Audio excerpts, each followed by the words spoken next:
조선 중기 한양에서 30리 떨어진 작은 마을에 한 선비가 살고 있었습니다. 이름은 박문수, 28배 나이에 아직 과거에 급제하지 못한 가난한 선비였습니다. 초가삼간 낡은 집에서 홀로 글을 읽으며 살아가고 있었는데 그의 형편은 참으로 딱할 지경이었습니다. 아침에 일어나 죽 한 그릇으로 끼니를 때우고 해가 지면 기름이 아까워 달빛으로 글을 읽었습니다. 겨울이면 솜 한 점 없는 누더기 이불을 덮고 떨며 잠을 청했습니다. 마을 사람들은 박문수를 보며 혀를 찼습니다. 쓸데없이 글만 읽다가 인생을 허비하는 불쌍한 사람, 20년을 공부해도 과거에 붙지 못하는 무능한 선비, 그렇게 수군거리는 소리가 담장 너머로 들려왔지만 박문수는 개의치 않았습니다. 그저 묵묵히 책을 펼치고 글을 읽을 뿐이었습니다. 그런데 바로 그날 박문수의 인생을 바꿀 놀라운 사건이 일어났습니다. 어느 가을날 저녁이었습니다. 박문수가 산길을 걷고 있는데 저 멀리서 신음소리가 들려왔습니다.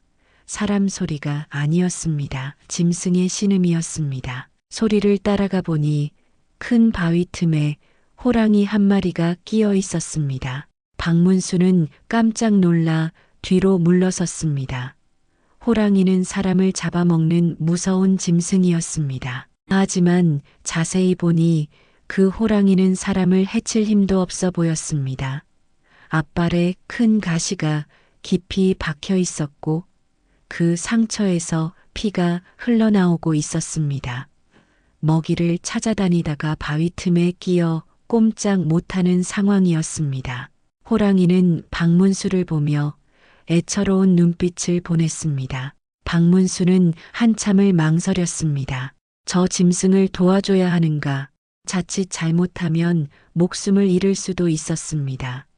호랑이는 아무리 다쳤어도 여전히 위험한 맹수였습니다. 읽기 전에 좋아요, 구독 눌러주시면 더 좋은 이야기를 만드는데 힘이 됩니다. 그럼 이야기는 계속됩니다. 하지만 박문수는 다가갔습니다. 책에서 배운 인의 정신이 그를 움직였습니다. 모든 생명은 소중하다. 비록 짐승일지라도 고통받는 생명을 외면할 수 없다. 박문수는 조심스럽게 호랑이에게 다가갔습니다. 내가 너를 도와주마. 나를 해치지 말거라. 호랑이는 고개를 끄덕이는 듯 움직였습니다. 박문수는 먼저 바위 틈에서 호랑이를 빼내기 시작했습니다. 온 힘을 다해 바위를 밀고 나뭇가지로 틈을 벌렸습니다. 한식경이 지나자 호랑이가 바위 틈에서 빠져나왔습니다. 하지만 앞발의 가시는 여전히 박혀 있었습니다. 그 가시는 손가락만 한 큰 나무 가시였습니다. 박문수는 호랑이의 발을 잡았습니다. 호랑이는 으르렁거리며 경계했지만 곧 조용해졌습니다. 박문수가 가시를 힘껏 뽑아냈습니다. 으르릉, 호랑이가 아픈 소리를 냈지만 박문수를 물지는 않았습니다. 박문수는 자신의 옷을 찢어 호랑이의 상처를 감싸주었습니다. 그리고 집에서 가져온 약초를 상처에 발라주었습니다. 다 끝났다. 이제 가거라. 박문수가 물러서자 호랑이는 자리에서 일어났습니다. 호랑이는 한참 동안 박문수를 바라보았습니다. 그 눈빛에는 고마움이 담겨 있었습니다. 그러더니 숲속으로 사라졌습니다. 박문수는 안도의 한숨을 내쉬었습니다. 다행히 무사했습니다. 하지만 그것이 끝이 아니었습니다. 다음 날 아침 박문수가 집 밖으로 나오니 놀라운 광경이 펼쳐져 있었습니다. 마당에 커다란 사슴 한 마리가 놓여 있었습니다. 싱싱한 사슴이었습니다. 누가 이런 것을 놓고 갔을까? 박문수는 주변을 살폈습니다. 그런데 멀리 숲 가장자리에서 어제 그 호랑이가 박문수를 바라보고 있었습니다. 박문수는 깨달았습니다. 호랑이가 은혜를 갚으려 먹이를 가져다 준 것이었습니다. 박문수는 호랑이를 향해 깊이 절했습니다. 고맙다. 호랑이는 으르릉하고 한 번 울더니 숲속으로 사라졌습니다. 그해 가을 3년에 한 번 열리는 큰 과거 시험이 있었습니다. 박문수는 남은 돈을 모아 한양으로 향했습니다. 이번이 마지막 기회였습니다. 가난한 형편에 더 이상 공부만 할 수 없었기에 이번 시험에 떨어지면 평생 가난한 선비로 살아야 했습니다. 한양에 도착한 박문수는 헌 옷가게에서 가장 싼 옷을 사 입었습니다. 그래도 누더기보다는 나았습니다. 허름한 주막에서 하룻밤을 보내고 이튿날 아침 일찍 시험장으로 향했습니다. 시험장에는 전국에서 모인 수백 명의 선비들로 가득했습니다. 비단옷을 차려입은 양반 자제들, 하인을 대동한 부잣집 아들들, 화려한 북과 벼루를 가져온 이들 사이에서 박문수는 한없이 초라해 보였습니다. 하지만 박문수는 흔들리지 않았습니다. 자리에 앉아 조용히 붓을 들었습니다. 시험 문제가 나왔습니다. 백성을 다스리는 도리에 대해 논하라. 박문수는 깊이 생각했습니다. 20년을 공부한 모든 것을, 마음속에 품었던 모든 뜻을 글로 옮기기 시작했습니다. 백성은 나라의 근본이니 근본이 튼튼해야 나라가 편안하다. 백성을 다스리는 것은 힘으로 누르는 것이 아니라 덕으로 이끄는 것이다. 굶주린 백성에게는 먼저 밥을 주고 추운 백성에게는 먼저 옷을 주어야 한다. 그런 후에야 예의를 가르치고 도리를 말할 수 있다. 박문수의 붓은 쉬지 않고 움직였습니다. 화려한 문장은 아니었지만 진심이 담긴 글이었습니다. 가난한 백성의 삶을 누구보다 잘 아는 선비의 글이었습니다. 해가 기울 무렵 시험이 끝났습니다. 박문수는 답안지를 제출하고 시험장을 나왔습니다. 다리가 후들거렸습니다. 하루 종일 앉아 글을 쓴 탓도 있었지만 긴장이 풀리면서 온몸에 힘이 빠졌습니다. 주막으로 돌아가는 길, 박문수는 문득 하늘을 올려다보았습니다. 저 산 어딘가에서 호랑이가 잘 살고 있을까?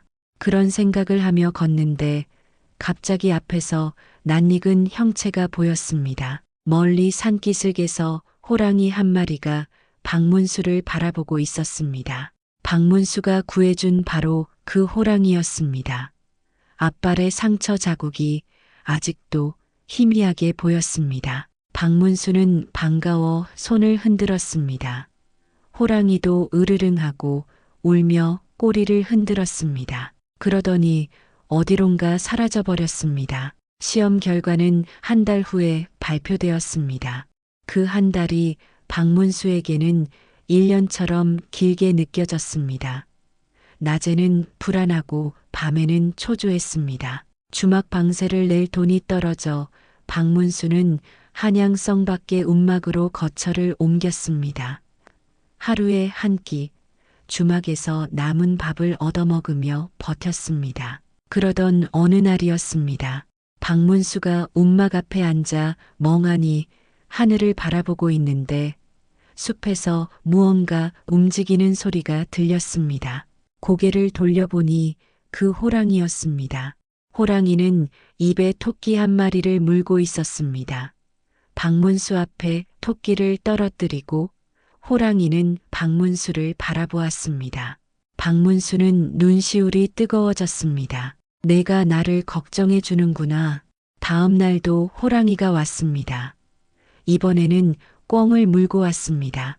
그 다음 날도 호랑이는 어김없이 나타나 먹을 것을 가져다 주었습니다. 박문수는 호랑이 덕분에 굶지 않을 수 있었습니다. 그렇게 보름이 지났습니다. 드디어 합격자 발표가 나는 날이었습니다. 새벽부터 광화문 앞에는 수많은 선비들이 모여들었습니다. 박문수도 그 속에 섞여 있었습니다. 해가 떠오를 무렵 커다란 방이 붙었습니다. 합격자의 이름이 적힌 방이었습니다. 사람들이 몰려들었습니다. 앞에서는 환호성이 터졌고 뒤에서는 한숨 소리가 들렸습니다. 박문수는 차마 앞으로 나가지 못했습니다. 두려웠습니다. 또다시 실패했다면 그 절망을 견딜 자신이 없었습니다. 그때였습니다. 으르릉 멀리 산기슭에서 호랑이 울음소리가 들렸습니다. 고개를 돌려보니 그 호랑이가 박문수를 바라보고 있었습니다. 마치 어서 가보라고 격려하는 것 같았습니다. 박문수는 용기를 내어 앞으로 나아갔습니다. 사람들을 헤치고 방 앞까지 갔습니다. 그리고 보았습니다. 자신의 이름을 박문수 합격이었습니다. 박문수는 그 자리에 주저앉았습니다. 눈물이 주르르 흘러내렸습니다. 20년을 기다린 순간이었습니다. 얼마나 많은 밤을 울며 보냈던가, 얼마나 많은 날을 굶으며 버텼던가. 산기슭을 바라보니 호랑이가 힘차게 포효하고 있었습니다. 마치 축하한다는 듯 우렁찬 소리를 내고 있었습니다. 박문수는 호랑이를 향해 깊이 절했습니다. 고맙다. 내가 없었다면 나는 여기까지 오지 못했을 것이다. 한 달 후 박문수는 정식으로 관직을 받았습니다. 첫 벼슬은 작은 고을의 현감이었습니다. 박문수는 고향을 떠나 부임지로 향했습니다. 부임지에 도착한 박문수가 가장 먼저 한 일은 백성들의 형편을 살피는 것이었습니다.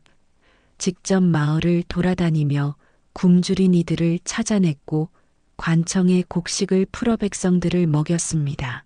탐관 오리들이 쌓아놓은 부정을 밝혀내고 억울하게 고통받던 백성들을 구해주었습니다. 1년이 지나자 고을에는 평화가 찾아왔습니다.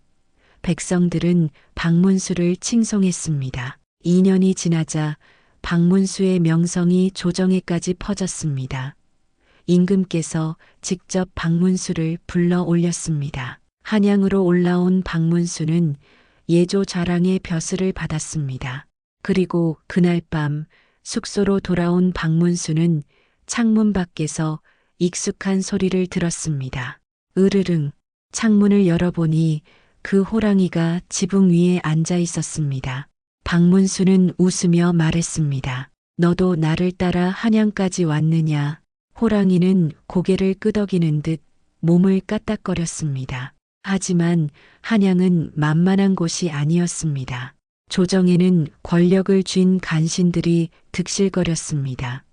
그 중에서도 영의정 윤석이 가장 악랄했습니다. 뇌물을 받아 벼슬을 팔고 백성들을 수탈하여 재산을 모았습니다. 박문수는 윤석의 비리를 고발했습니다. 하지만 윤석은 권력자였습니다. 임금마저 윤석의 말을 믿었습니다. 오히려 박문수가 모함을 받게 되었습니다. 내가 거짓으로 대신을 모함하였으니 벼슬을 거두고 귀양을 보내리라. 임금의 명이 떨어졌습니다. 박문수는 아무 말도 하지 못했습니다. 억울했지만 임금의 명을 거역할 수는 없었습니다. 다음 날 박문수는 먼 남쪽 섬으로 귀양을 떠났습니다. 배를 타고 사흘을 가야 하는 외딴 섬이었습니다. 사람도 거의 살지 않는 황량한 곳이었습니다. 박문수는 허름한 움막에서 지내야 했습니다. 하루에 주먹밥 하나가 전부였습니다. 한 달이 지나고 2달이 지났습니다. 박문수는 점점 쇠약해져 갔습니다. 어느 날 밤 박문수는 꿈을 꾸었습니다. 호랑이가 나타나 말했습니다. 선비님, 포기하지 마십시오. 반드시 진실이 밝혀질 것입니다. 꿈에서 깨어난 박문수는 문을 열었습니다. 그런데 놀랍게도 문 밖에 호랑이가 정말로 앉아 있었습니다. 그 호랑이였습니다. 호랑이는 먼 한양에서 이 외딴 섬까지 헤엄쳐 온 것이었습니다. 온몸이 물에 젖어 있었습니다. 박문수는 호랑이를 끌어안았습니다. 내가 어떻게 여기까지 왔느냐? 호랑이는 박문수의 얼굴을 하자 주었습니다. 그날부터 호랑이는 박문수 곁을 지켰습니다. 매일 사냥을 해서 먹을 것을 가져다 주었습니다. 산에서 캔 열매 물고기, 때로는 멧돼지까지 박문수는 호랑이 덕분에 버틸 수 있었습니다. 그렇게 석 달이 흘렀습니다. 한양에서는 큰 일이 벌어지고 있었습니다. 윤석의 비리가 하나씩 드러나기 시작한 것입니다. 어느 날 밤 윤석의 집에 불이 났습니다. 그 불 속에서 수많은 증거가 발견되었습니다. 뇌물장부, 거짓으로 꾸민 문서, 백성들에게서 빼앗은 재물들, 그리고 놀랍게도 박문수를 모함하기 위해 조작한 증거까지 나왔습니다. 조정이 발칵 뒤집혔습니다. 임금은 크게 노했습니다. 윤석을 당장 잡아들이라. 윤석은 벼슬을 빼앗기고 감옥에 갇혔습니다. 임금은 즉시 박문수를 불러들이라는 명을 내렸습니다. 한 달 후 박문수는 한양으로 돌아왔습니다. 수척해진 얼굴이었지만 눈빛만은 여전히 맑았습니다. 그리고 그의 옆에는 위풍당당한 호랑이가 함께 걸어오고 있었습니다. 백성들은 놀라 길을 비켰지만 호랑이는 사람들을 해치지 않았습니다. 오직 박문수의 곁만 지켰습니다. 임금은 박문수 앞에서 고개를 숙였습니다. 경의 충정을 몰라보았으니 과인의 잘못이요. 용서하시오. 박문수는 무릎을 꿇었습니다. 전하, 신은 전하를 원망하지 않았습니다. 다만 나라와 백성을 걱정했을 뿐입니다. 임금은 감동했습니다. 경을 형조판서로 삼겠노라. 형조판서는 나라의 법을 다스리는 높은 벼슬이었습니다. 박문수는 그날부터 나라의 법을 바로잡기 시작했습니다. 억울한 백성들을 구해내고 탐과 놀이들을 처벌했습니다. 백성들 사이에서 박문수의 이름은 희망이 되었습니다. 그리고 호랑이는 여전히 박문수의 곁을 지켰습니다. 3년이 흘렀습니다. 박문수는 우의정이 되어 나라의 중요한 일을 맡게 되었습니다. 그해 여름, 큰 가뭄이 들었습니다. 석 달 넘게 비가 내리지 않아 논밭이 갈라지고 백성들이 굶주리기 시작했습니다. 임금은 조정의 신하들을 모았습니다. 어찌하면 비를 내리게 할 수 있겠는가? 신하들은 저마다 의견을 내놓았습니다. 하늘에 제사를 지내자. 덕을 베풀면 하늘이 감동할 것이다. 여러 말들이 오갔습니다. 하지만 실질적인 해결책은 없었습니다. 박문수가 나섰습니다. 전하, 신에게 보름의 시간을 주십시오. 백성들을 살릴 방법을 찾아보겠습니다. 박문수는 직접 백성들이 사는 마을로 내려갔습니다. 논밭을 살피고 강을 따라 걸으며 물길을 관찰했습니다. 사흘째 되던 날 박문수는 큰 강 상류에 도착했습니다. 그곳에는 큰 바위가 강을 막고 있었습니다. 아마도 지난 겨울 산사태로 떨어진 바위인 듯 했습니다. 그 바위 때문에 물이 제대로 흐르지 못하고 강 하류는 바짝 말라 있었습니다. 저 바위만 치우면 물이 다시 흐를 것이다. 박문수는 즉시 백성들을 모았습니다. 함께 저 바위를 치웁시다. 그러면 물이 다시 흐를 것입니다. 하지만 바위는 너무 컸습니다. 수십 명이 밧줄로 당겨도 꿈쩍하지 않았습니다. 사람들은 포기하려 했습니다. 그때였습니다. 으르릉 으르릉 산에서 우렁찬 소리가 들렸습니다. 박문수의 호랑이가 산꼭대기에서 크게 포효하고 있었습니다. 그러자 놀라운 일이 벌어졌습니다. 숲속에서 수많은 짐승들이 나타나기 시작했습니다. 호랑이들, 곰들, 멧돼지들, 사슴들, 온갖 산짐승들이 모여들었습니다. 박문수의 호랑이가 동료들을 불러 모은 것이었습니다. 짐승들은 바위 주변의 흙을 발로 파내기 시작했습니다. 힘센 곰들은 바위를 밀었고 호랑이들은 큰 나뭇가지를 물어다가 지렛대로 사용했습니다. 사람들은 놀라 입을 다물지 못했습니다. 하지만 곧 정신을 차리고 함께 힘을 보탰습니다. 사람과 짐승이 하나가 되어 바위를 움직이기 시작했습니다. 사흘 밤낮을 쉬지 않고 일했습니다. 마침내 바위가 굴러떨어졌습니다. 콸콸콸 막혔던 물이 힘차게 흘러내렸습니다. 마른 강이 다시 살아났습니다. 백성들은 환호했습니다. 물이다. 물이 돌아왔다. 짐승들도 함께 기뻐하며 울부짖었습니다. 그날 밤 하늘에서 비가 내렸습니다. 단비였습니다. 가뭄이 끝났습니다. 박문수의 명성은 온 나라에 퍼졌습니다. 백성을 사랑하고 짐승들과도 마음을 나누는 어진 관리, 호랑이가 도와주는 관리, 그 이야기는 입에서 입으로 전해졌습니다. 임금은 박문수를 좌의정으로 삼았습니다. 나라의 으뜸 신하였습니다. 하지만 박문수는 교만하지 않았습니다. 여전히 백성들 사이를 돌아다니며 그들의 아픔을 살폈고 억울한 이들을 도왔습니다. 그리고 언제나 호랑이에게 고마워했습니다. 어느 가을날이었습니다. 박문수가 집 마당에 앉아 책을 읽고 있는데 그 호랑이가 다가왔습니다. 이제는 나이가 들어 털에 흰빛이 섞여 있었습니다. 호랑이는 박문수 곁에 조용히 누웠습니다. 박문수가 호랑이를 쓰다듬으며 말했습니다. 내가 없었다면 오늘의 나는 없었을 것이다. 고맙다. 호랑이는 으르릉하고 한번 울었습니다. 마치 천만에요. 선비님께서 먼저 저를 살려주셨잖아요. 라고 대답하는 것 같았습니다. 박문수는 눈시울이 붉어졌습니다. 나는 그저 작은 생명을 살렸을 뿐인데 너는 나의 인생을 살려주었구나. 그날 이후로도 호랑이는 박문수의 곁을 지켰습니다. 10년이 흘렀습니다. 박문수는 나라의 가장 존경받는 어른이 되었습니다. 그가 만든 법은 백성들을 보호했고 그가 세운 제도는 가난한 이들에게 희망을 주었습니다. 박문수가 70살이 되던 해였습니다. 벼슬에서 물러나 고향으로 돌아온 박문수는 조용히 여생을 보내고 있었습니다. 그 호랑이도 여전히 함께였습니다. 이제는 걷기도 힘들어했지만 박문수의 집 마당에서 평화롭게 지내고 있었습니다. 어느 봄날 아침이었습니다.